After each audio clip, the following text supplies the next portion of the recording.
Hello, everyone, and welcome to Midnight Whispers. I know many of you listen to these stories to relax and slowly fall asleep. Before we begin, feel free to leave a comment and tell me where you're listening from tonight.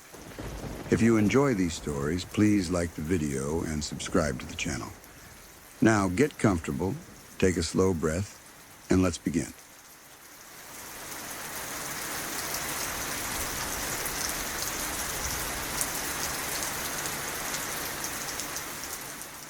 I hesitated for a long time before sharing this.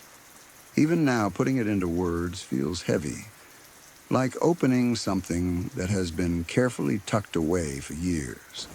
But after reading so many similar stories, I started to feel like maybe this is a safe enough space. Maybe this is one of those places where experiences don't have to be fully explained to be understood. Back in 2014, my best friend and roommate passed away from an accidental overdose. Writing that sentence still feels strange, even after all this time. There was nothing dramatic about the way it happened. No chaos, no violence. From what we understand, he simply fell asleep and never woke up.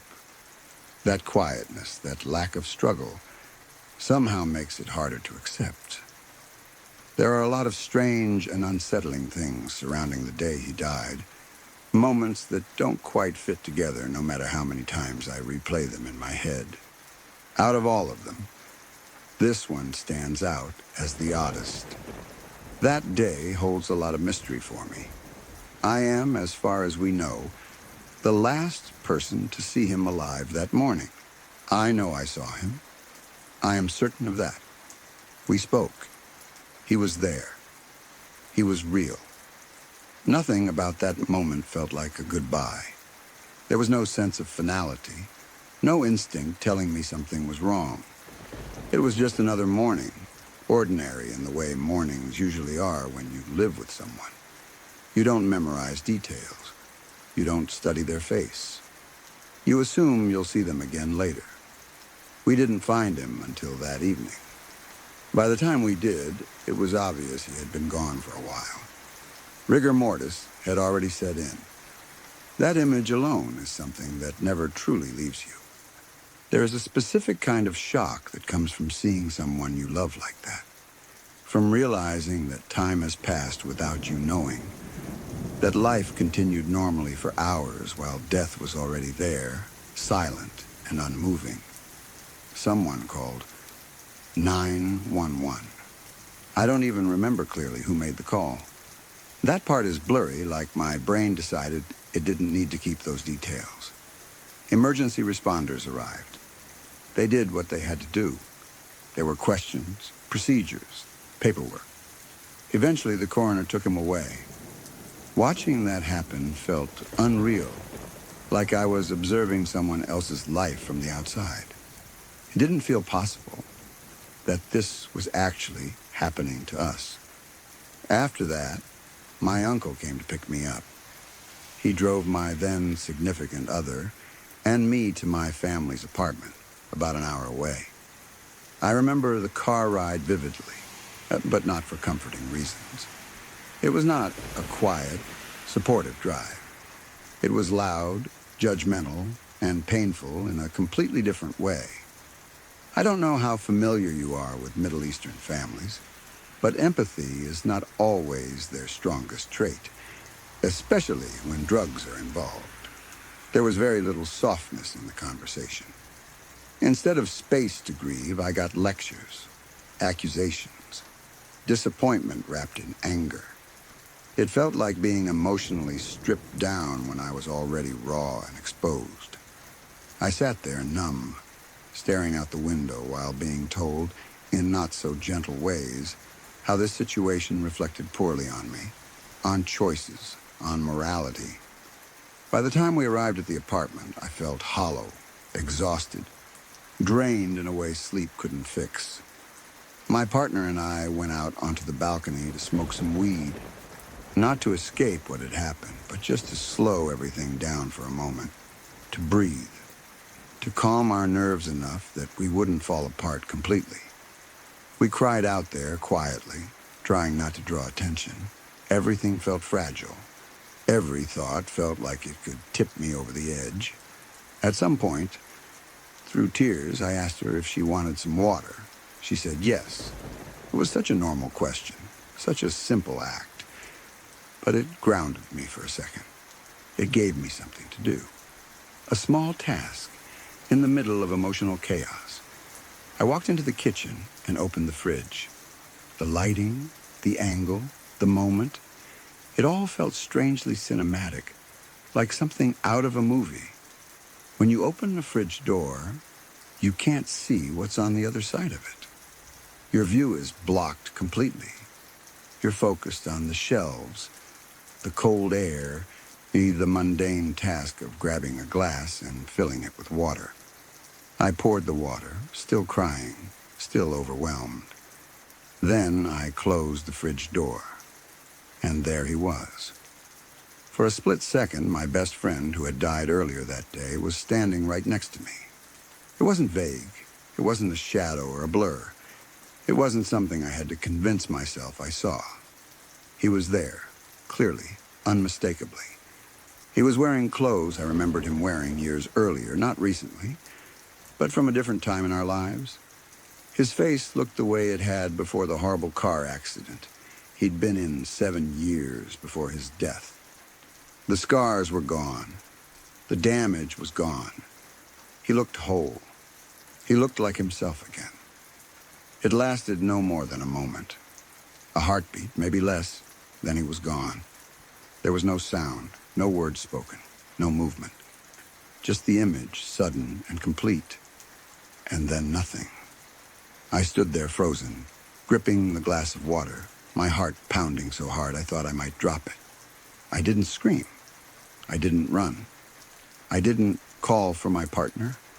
I just stood there stunned, trying to understand what had just happened. My first instinct wasn't fear. It was disbelief mixed with something else, something softer, comfort maybe, or recognition.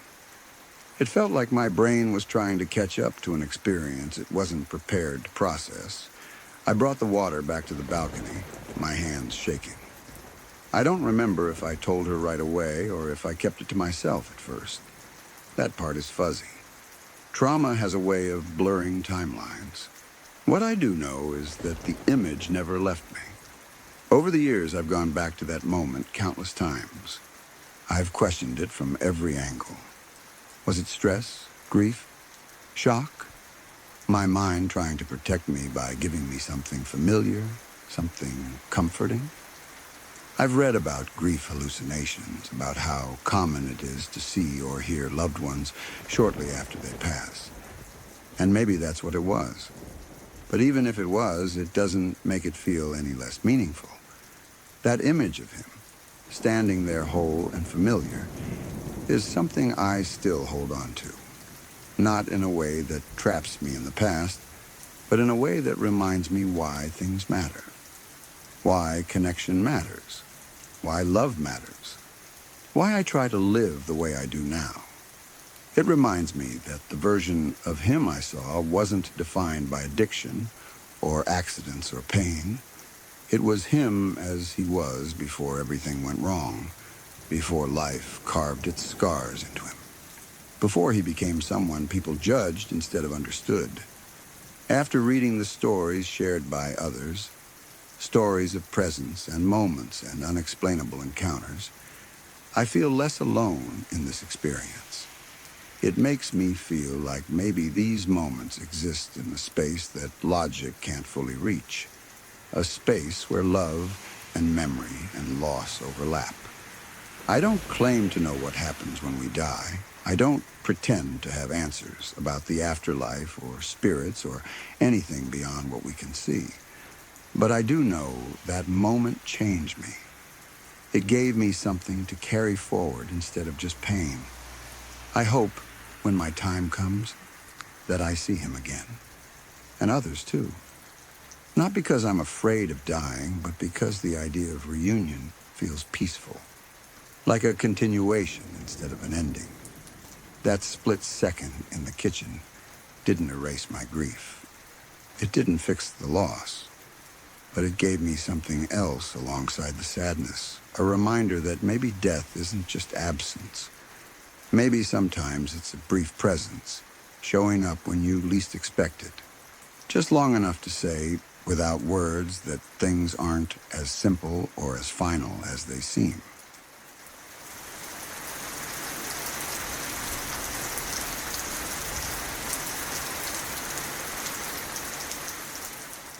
This is not my story, but it is one I heard directly from one of my law professors, and it has stayed with me ever since. It is one of those stories that feels so disturbing and specific that it almost resists skepticism. The professor did not tell it for shock value or drama. He told it in a calm, matter-of-fact way. The same way he taught everything else. That tone, more than anything, is what made it so unsettling. He taught torts and insurance law, and he loved using real cases and experiences to explain abstract legal concepts. One of the first ideas you learn in insurance law is something called an insurable interest. The basic idea is simple, even if the legal wording can get complicated. In order to take out an insurance policy on a person or a thing, you need to have a legitimate connection to it. You need to have a reason to want that person or thing to remain safe and alive rather than harmed or destroyed. With life insurance in particular, the rule exists to prevent exactly the kind of nightmare scenario you are about to read. You are supposed to have some relationship with the insured person that makes their continued life more valuable to you than their death. Parents can insure children. Spouses can insure each other. Employers can sometimes insure key employees. The exact rules vary depending on jurisdiction, but they are all written into insurance codes for a reason. One relationship that is very deliberately not included by default is uncle. That distinction matters more than it might seem at first glance. The case my professor described involved a man he referred to only as a deadbeat, partly out of professional discretion, and partly because the label fit so perfectly that a real name almost felt unnecessary. Deadbeat was married, and he and his wife lived in the same house as his mother, his brother, and his brother's young son. The house was crowded, tense, and unhappy. Money was always tight. Relationships were strained. By all accounts, Deadbeat and his wife did not get along with the rest of the family at all. The nephew was a kid, still young enough that the world mostly revolved around simple joys. One of those joys was baseball. He loved it.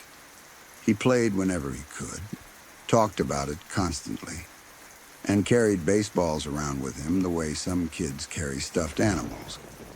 It was the one thing in his life that seemed uncomplicated and pure. According to my professor, this detail came up again and again in testimony. Teachers mentioned it, family members mentioned it, neighbors mentioned it. Everyone knew the kid loved baseball. At some point, Deadbeat's wife came up with what she apparently thought was a brilliant idea. She hated her in-laws. She wanted out of the house. She wanted money. And she was married to a man who, in my professor's words, did not have a single cell rattling around his skull. The plan was horrifyingly simple.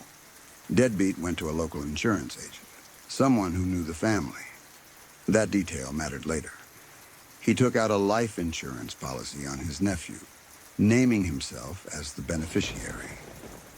On paper, this should never have happened. An uncle does not automatically have an insurable interest in a nephew. The policy should have raised red flags immediately, but the insurance agent signed off on it. Why? Because he knew the family, because he trusted them, because he did not follow the rules as strictly as he should have. Maybe he thought it was harmless. Maybe he assumed there was a legitimate reason. Maybe he simply did not want to rock the boat. Whatever the reason, that single act of negligence set everything else in motion. Once the policy was in place, Deadbeat and his wife moved quickly. They packed all of their belongings into their cars. Everything they owned was loaded and ready to go. They waited for the brother to leave for work. They made sure the timing was right. Then they got to work. Deadbeat went into his nephew's room while the child was asleep. He stabbed him to death in his bed. His wife went into the living room where Deadbeat's mother was sitting in her chair. She stabbed her to death as well. Then they doused the house in gasoline and set it on fire. The cruelty of it is difficult to overstate. This was not a crime of passion. This was not impulsive violence. This was planned, calculated, and carried out with terrifying calm. 2 people were murdered, one of them a child, for money. Investigators put the pieces together almost immediately. Deadbeat and his wife had made no real effort to hide what they had done. Their cars were still packed with their belongings. Their timeline made no sense. The insurance policy was discovered quickly. The motive was obvious. They were arrested, charged, and convicted. As far as my professor knew at the time he told the story, they were still in prison and would be for the rest of their lives. That alone would have been a horrific but self-contained story. But it did not end there. The brother, who had lost both his son and his mother in one night, eventually turned his attention to the insurance company. He sued them. The basis of the lawsuit was simple. The insurance company should never have issued that policy. If they had followed their own rules, his son would still be alive. This is where my professor entered the story. The insurance company's lawyers initially responded in a way that probably seemed reasonable to them. They pointed to the contract. The policy existed. It promised to pay out a certain amount of money upon the nephew's death. They told the brother, in effect, that they would pay what the policy required. My professor got on the phone with them and shut that argument down immediately.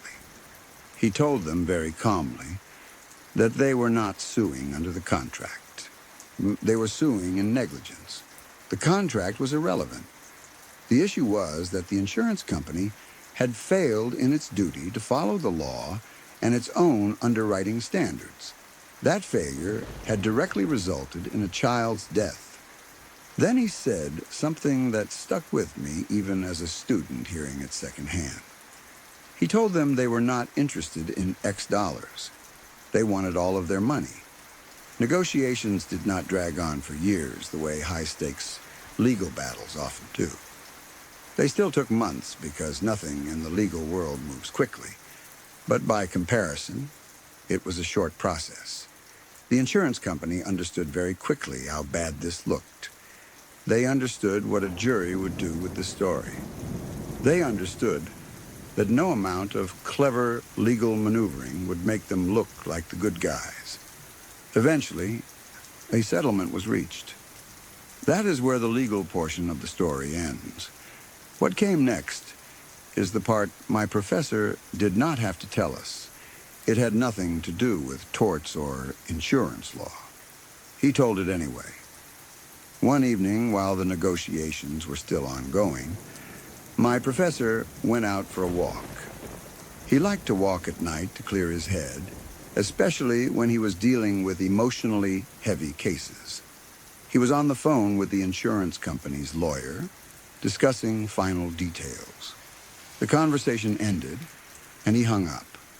At that exact moment, a baseball fell out of a tree and landed next to him. Not rolled, not bounced from somewhere else. Fell. He stopped walking and just stared at it. He said the street was quiet. There were no kids around, no one nearby. It was not a park. It was just a tree-lined street. He picked up the baseball. It was old and scuffed, the kind a kid would carry around for years. And then it hit him. That night was the anniversary of the nephew's death.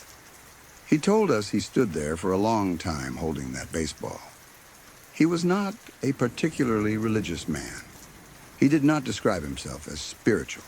He was a lawyer, a skeptic, someone trained to look for rational explanations. He never offered us one. He did not say it was a ghost. He did not say it was a sign. He did not say it was coincidence. He just said it was one of those moments that makes you stop pretending you understand everything about the world. He said, "Some things are just too creepy to make up." The classroom was completely silent when he finished the story. No one laughed. No one asked questions. We all just sat there, trying to process what we had heard. What makes the story linger is not just the violence or the injustice, as horrific as those are. It is the convergence of law, human cruelty, and something that feels uncomfortably symbolic. A child who loved baseball.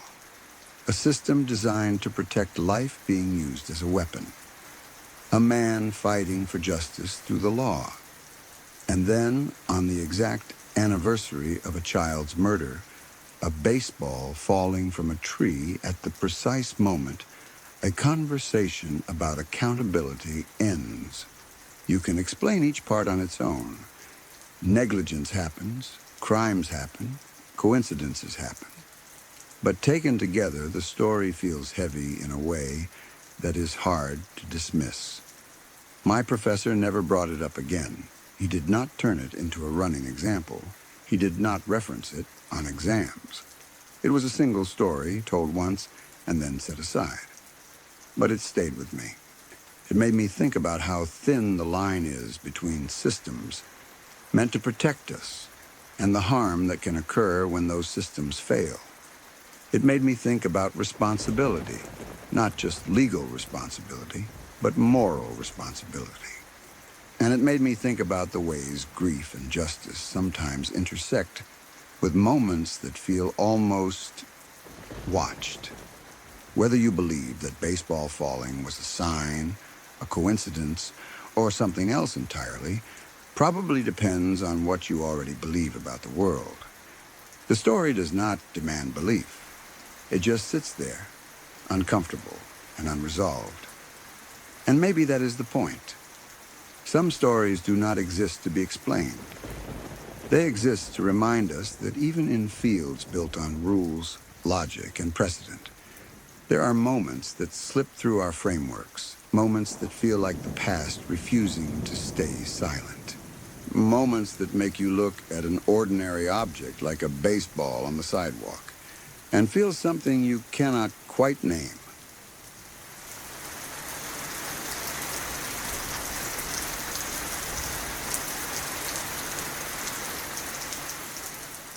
I used to work as a nurse on a general medical floor. And for most of my career, I avoided night shifts whenever I could. I was much more comfortable working days when the hospital felt alive and busy, when there was constant movement, noise, and a sense of control. Night shifts always felt different to me, quieter, heavier, as if the building itself changed personality once the sun went down. Still, every now and then, usually around holidays when staffing was thin, I would get scheduled overnight. This particular night stands out in my memory more clearly than almost any other shift I worked there. It was around a holiday, one of those times when the hospital feels oddly suspended between normal life and something else. Fewer visitors, fewer elective procedures, and an unusual stillness in the halls. Visiting hours had ended for the night, and by policy, security at the front desk would call the unit if anyone came in asking to visit a patient after hours. This was standard procedure, nothing out of the ordinary.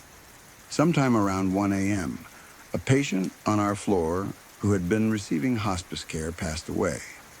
It was expected, peaceful, the kind of death that, while still sad, felt gentle compared to so many others. She had been declining for some time, and her care had shifted fully toward comfort. There was no rush, no panic, no alarms blaring, just a quiet confirmation that she had slipped away. My friend was her nurse that night. She had taken care of her for several shifts and knew her well. After confirming the death, she made the call to the family, as we always did. The primary contact was the patient's daughter, And over the course of the hospital stay, we had all become familiar with her. She had been present, attentive, and kind to the staff. We knew she lived about an hour away, so when my friend spoke to her on the phone, we all understood that it would take some time before she arrived. We went back to our tasks, charting, checking on other patients, moving quietly through the dimly lit halls. The floor felt especially still that night. Around 10 minutes after the call to the daughter, the unit phone rang. It was security at the front desk. They told us there was a man at the entrance requesting to visit the room where the patient had just passed. Security gave the room number. Without thinking much of it, we told them that was fine. It made sense to assume that the family had been notified and that perhaps another relative lived closer and had arrived sooner than expected. Death often brings people together quickly, and it is not unusual for family members to show up unexpectedly. About 15 minutes passed. No one came up to the unit. At first, we did not think much of it. Elevators can be slow. People can get lost. Hospitals are confusing, especially at night. But eventually, my friend called security back to check in. She asked if the man was still downstairs or if he had decided to leave. The security guard said the man had taken the elevators up. He had not seen him come back down, and there was no record of him exiting the building. The guard gave a brief description of the man and mentioned his first name, which he had provided when asked who he was visiting. Something about that stuck with us. Time passed, and eventually the patient's daughter arrived along with her sister. We greeted them, offered condolences, and guided them to the room. As we were talking, one of us casually asked if any other family members were planning to come by, mentioning that security had called earlier about a man asking for the room. The daughter looked confused. She told us that she and her sister were the only living family members. There was no one else. Then she paused for a moment and said that her mother had a brother who had passed away fairly recently. She said his name. It was the same name the security guard had given us. She went on to describe him, and the description matched what security had told us. Height, general build, even the way he dressed. She said it quietly, almost thoughtfully, not with fear, but with a strange, calm acceptance. The family did not seem particularly spooked by the idea. If anything, they appeared comforted. We, on the other hand, were unsettled. After the family settled in with their loved one, a few of us went down to the front desk ourselves. We wanted to talk to security face to face. The guard was polite, but clearly puzzled by our questions. He sees countless people every shift, and when we asked him for more details, he struggled to be specific. He remembered the man clearly enough to recall the name and the room number, but finer details were fuzzy. He could not say for sure when the man had arrived or exactly which elevator he took. There was no camera footage that showed anything unusual. We eventually let it go, because there was nothing else to be done. For all we knew, it really could have been a random person wandering the hospital, someone confused or up to no good. Hospitals attract all kinds of strange situations, especially at night. But there was something about the timing, the name, and the room number that stayed with us. That night ended without any further incident. No alarms, no other strange calls. Eventually the sun came up and the hospital shifted back into its daytime rhythm. I went home, slept, and returned to my life. But the memory stayed with me. Oddly enough, in the years that followed, I went on to work in home hospice care for several years. If there was any environment where I might expect more overtly creepy or unexplained experiences, it would have been there. But I did not have any specific ghost stories from that time. No apparitions, no mysterious visitors, no unexplainable noises. What I did experience, though, was something harder to define. I am not a particularly spiritual person. I do not walk through the world looking for signs or meanings beyond what is in front of me. But after working closely with people at the end of their lives, I became very aware of something I can only describe as energy. Every deceased person left behind a distinct feeling in the space around them. As part of my job, I often perform pronouncement visits. I would arrive at a home after a patient had passed to officially confirm death. Sometimes I would walk into a room and immediately feel uneasy. The air felt heavy. My skin would prickle, and the hair on the back of my neck would stand up. There was a sense of anxiety, almost like an echo of fear or unrest lingering in the space. Those were the visits that made me feel tense and uneasy long after I left. Other times, I would walk into a home and feel an overwhelming sense of calm, warmth, peace. It was as if the room itself was breathing out. Those visits would ground me, even if I had been exhausted or stressed before arriving. I would leave feeling lighter than when I had come.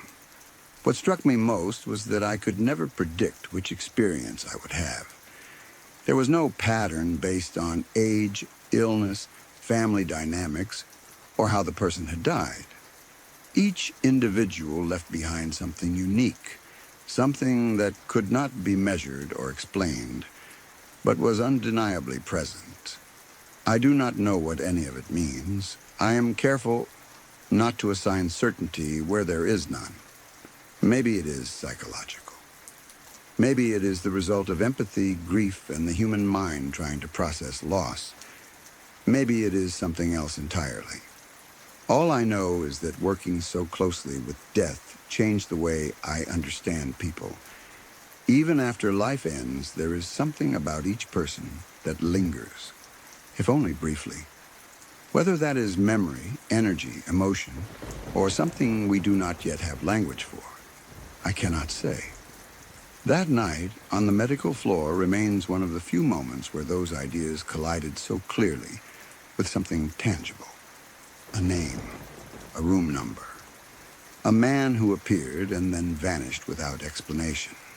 I do not claim to know who or what he was. I only know that the experience stayed with me, quietly reshaping the way I think about what might exist just beyond our understanding.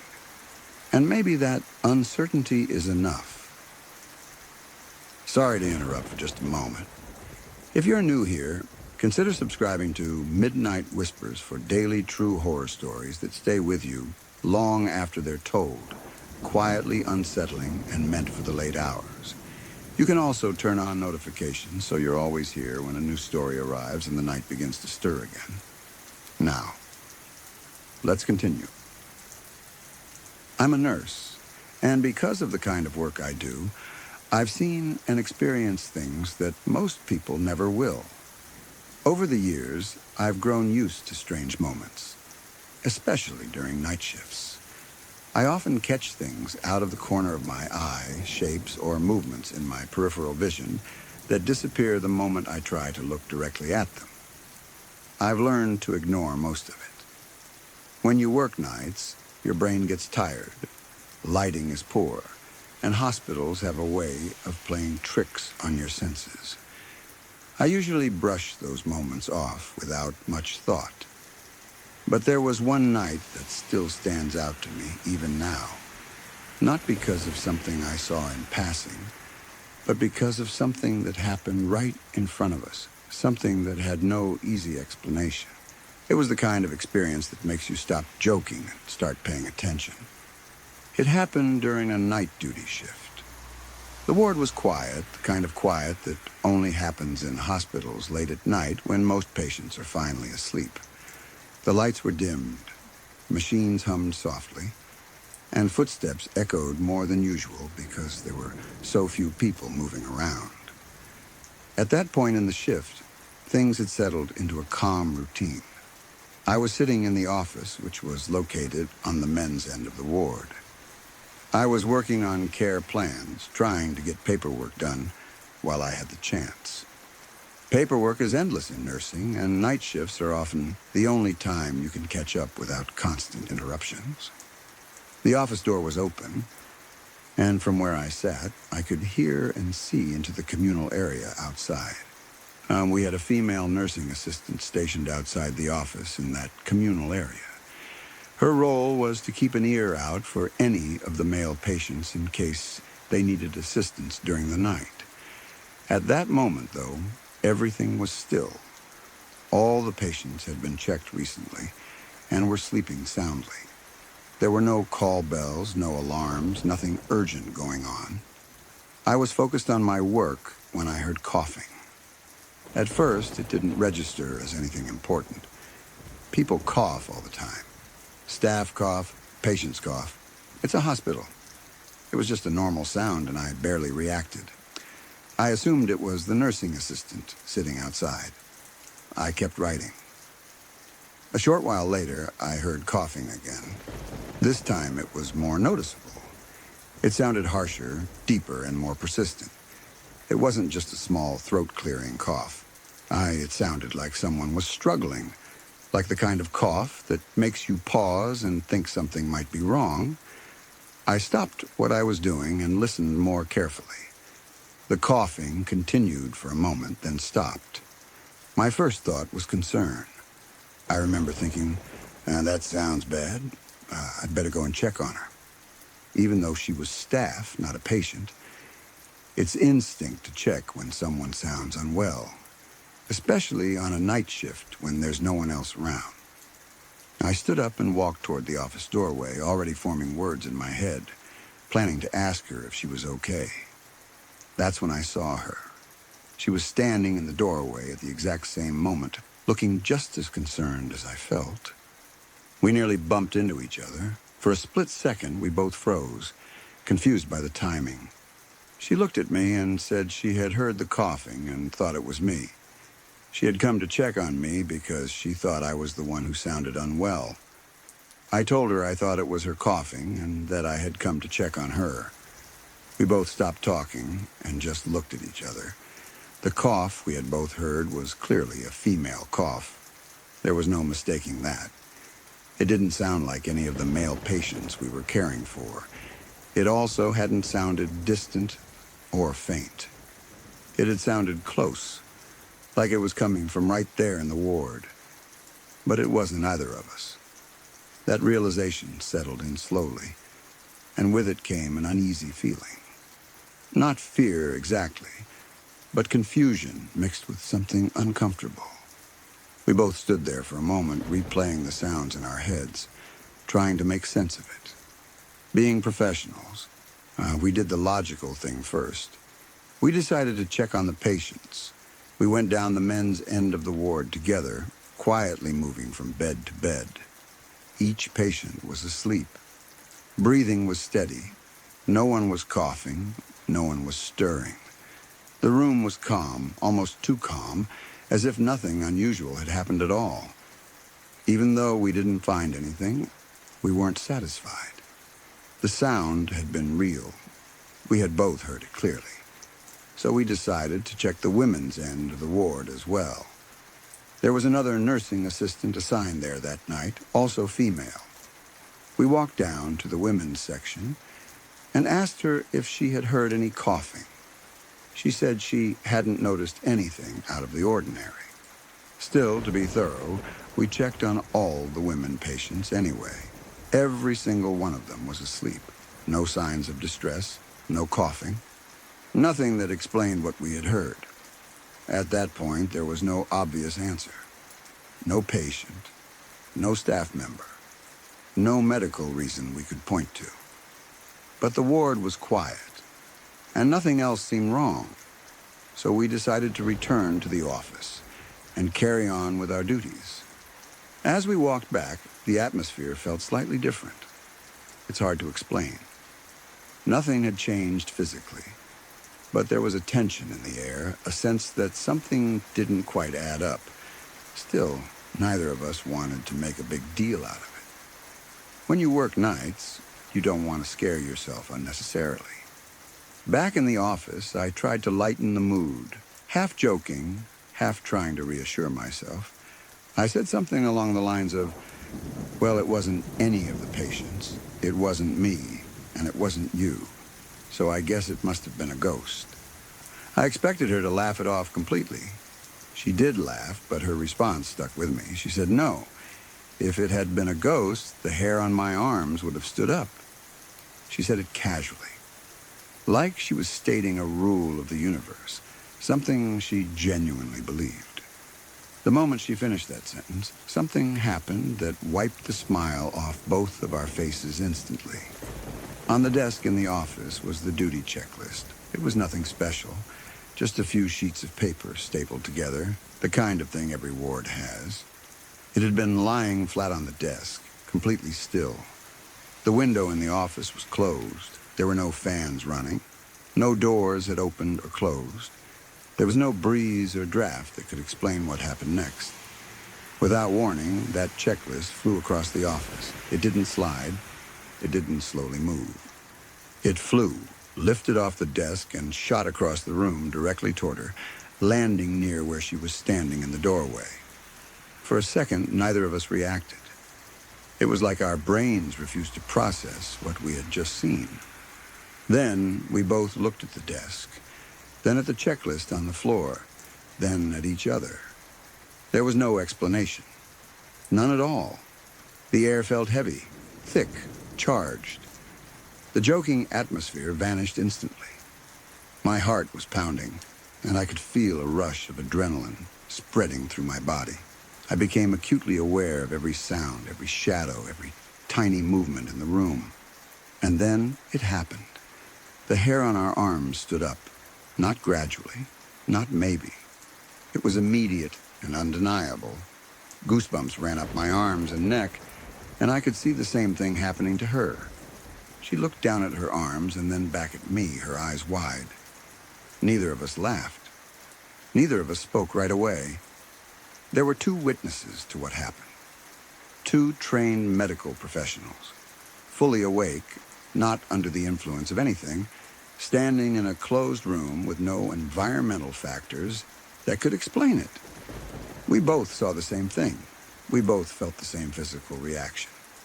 Eventually, we gathered ourselves enough to continue working, because that's what you do in healthcare. Patients still needed care. Charts still needed updating. The night still had to go on, but something had shifted. We were more alert, more aware of our surroundings. The ward felt different after that, like it was holding on to something unseen. Nothing else dramatic happened for the rest of the shift. No more coughing, no more flying objects. The night passed quietly, but the damage, in a way, was already done. The experience had left a mark. I've thought about that night many times since. I've tried to rationalize it. Maybe static electricity. Maybe some strange air pressure change. Maybe exhaustion played a role.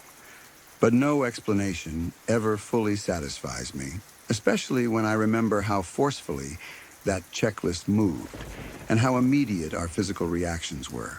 I'm still a nurse. I still work nights.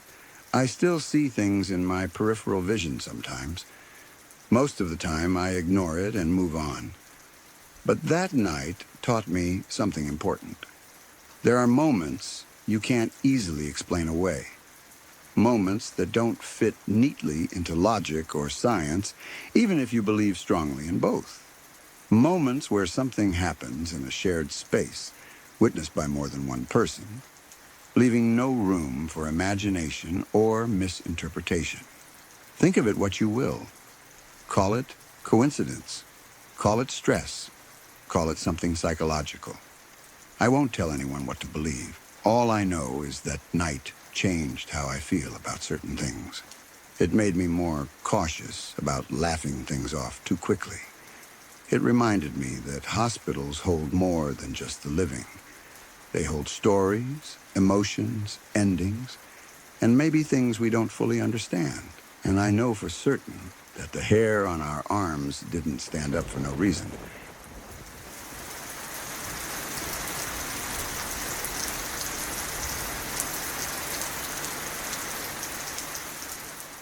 I used to work in an assisted living facility that had a long history even before it ever became a place for elderly residents. Before it was converted into assisted living, the building had been a hotel. It wasn't a small or simple one either.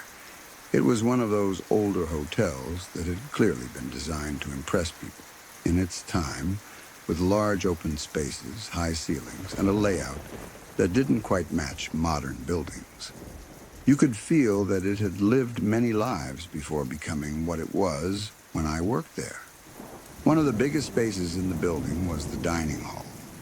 It was unusually large for an assisted living facility, wide and open, with a strange echo to it, no matter how much furniture was inside. When I first started working there, and I was told that this room had originally been the indoor swimming pool area back when the building was still a hotel. The pool itself had been filled in years before the place reopened as assisted living. There was no pool anymore, no visible signs of it, no water features, no tiles, no drains. Nothing that would suggest there had ever been a swimming pool there at all. The floor was solid. Tables and chairs were set up neatly. It looked like a normal dining hall. If you didn't know the history, you'd never guess what it used to be. There was also no swimming pool anywhere else in the building or even nearby.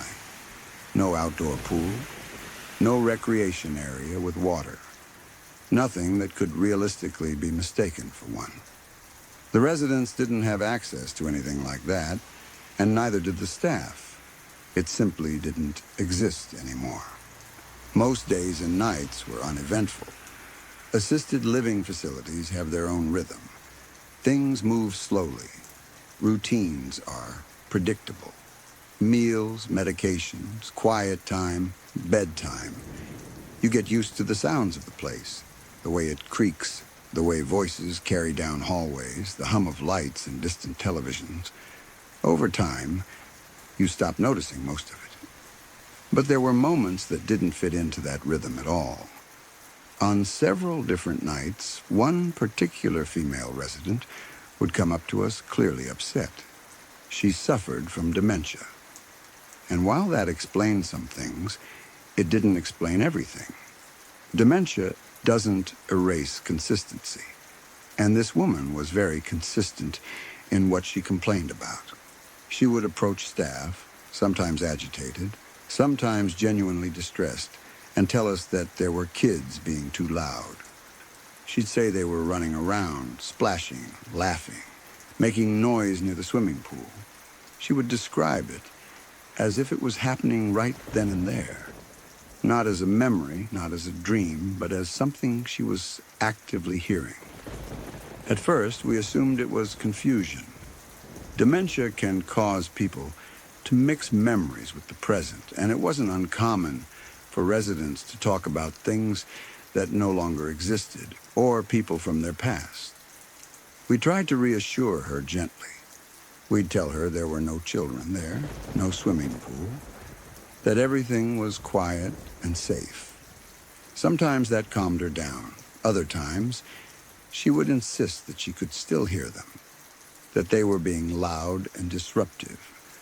What made it harder to dismiss was how specific she was. She didn't just say she heard noise. She talked about splashing sounds, about kids running around the pool, about laughter echoing in that space. The same space that used to be a pool decades ago. This didn't happen just once. It happened on multiple nights, spread out over time. Enough that staff began to recognize the pattern. We knew exactly what she was going to complain about before she even finished speaking. Still, we told ourselves it was just dementia. It was the easiest explanation. And in healthcare, you cling to the explanations that make things manageable. Then there was another resident.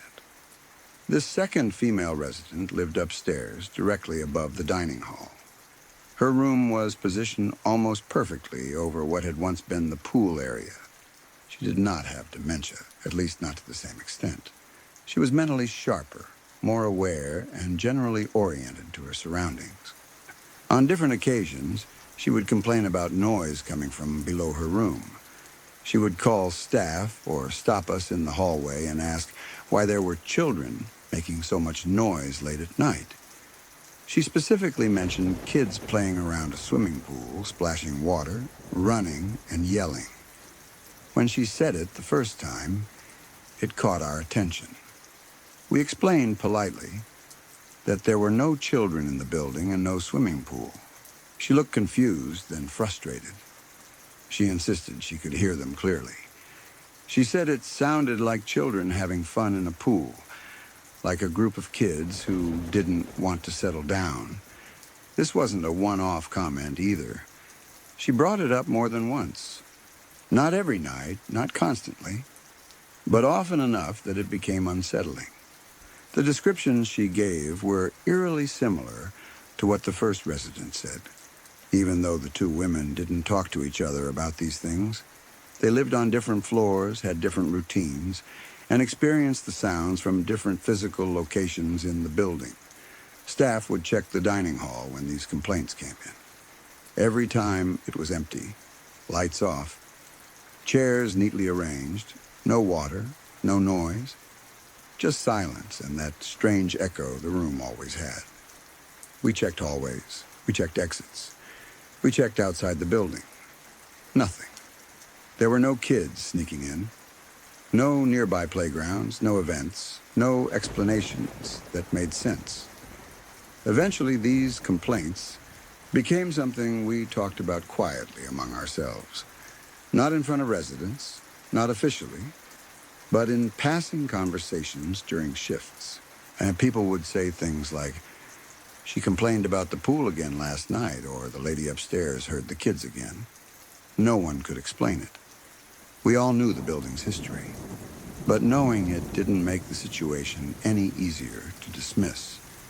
If it had only been one resident, especially one with dementia, it would have been easier to brush off. But two different residents in different parts of the building, describing the same thing, in the same location, at different times, made it harder to ignore completely. And then there were my own experiences. I personally never heard children splashing or running. I never heard laughter or yelling. But there were other things I noticed that made me uneasy in a quieter way. This building had a habit of making you feel watched.